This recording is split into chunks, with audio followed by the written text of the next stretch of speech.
Bonjour, l'histoire s'invite dans l'actualité ce jeudi et nous rappelle au devoir de mémoire, de savoir.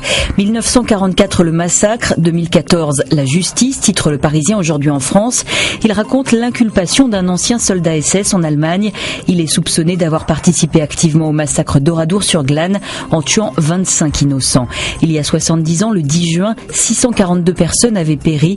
Les hommes abattus à la mitraillette par les nazis, les femmes et les enfants incendiés alors qu'ils étaient enfermés dans l'église. 5 autres anciens SS seraient dans le collimateur de la justice allemande, mais comme le dit un des 6 rescapés français, ça n'effacera pas le cauchemar d'une vie. On se souvient d'Oradour, mais que retiendra-t-on de ce qui se passe au Sud-Soudan ? C'est la guerre oubliée, dit Libération. Lecteur, ne tourne pas la page, dit l'éditorialiste François Sergent. Ce choix, nous l'assumons. Oui, le Sud-Soudan est un sujet important qui mérite manchette. Ce pays est le plus pauvre du monde, avec une population largement illettrée. En quelques semaines, la guerre civile a déjà saigné, a fait des milliers de morts, 200 000 personnes ont été déplacées. La catastrophe humanitaire est tout aussi grave qu'en Centrafrique, et le pire est encore à venir. Le journal esquisse une ombre, celle du Rwanda.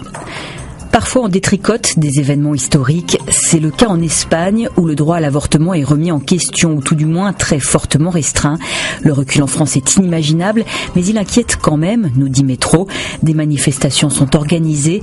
Les parlementaires, eux, ne faiblissent pas. Ils viennent de supprimer la notion en France de détresse en matière d'IVG. L'interruption concerne désormais simplement les femmes qui ne veulent pas poursuivre une grossesse. Que retiendra l'histoire du quinquennat de François Hollande ? Le Figaro, en tout cas, met en valeur son changement d'orientation vis-à-vis des entreprises. Le journal le répète depuis le début de la semaine. Le Monde, pour sa part, tente simplement, pour l'instant, d'analyser la doctrine du président et s'interroge, est-il socialiste ? Pour certains, dit le journal, plus grand-chose n'en ferait l'héritier d'un Jaurès ou d'un Blum. La vision du chef de l'État serait plus proche de Blair ou de Schröder, mais elle n'est pas encore vraiment mise en œuvre. Voilà pour l'histoire, quid de l'avenir ? Il plane en ce moment un vent de fraîcheur sur le mondial de football 2022 et ça ne fait pas plaisir à tout le monde. Au Qatar, la compétition pourrait avoir lieu en hiver, ce qui chamboulerait tous les autres calendriers des joueurs et des équipes. Mais soyons pragmatiques, il ne faut pas s'étonner si l'on en croit cette courbe des températures. On pouvait s'y attendre à moins de climatiser des stades entiers.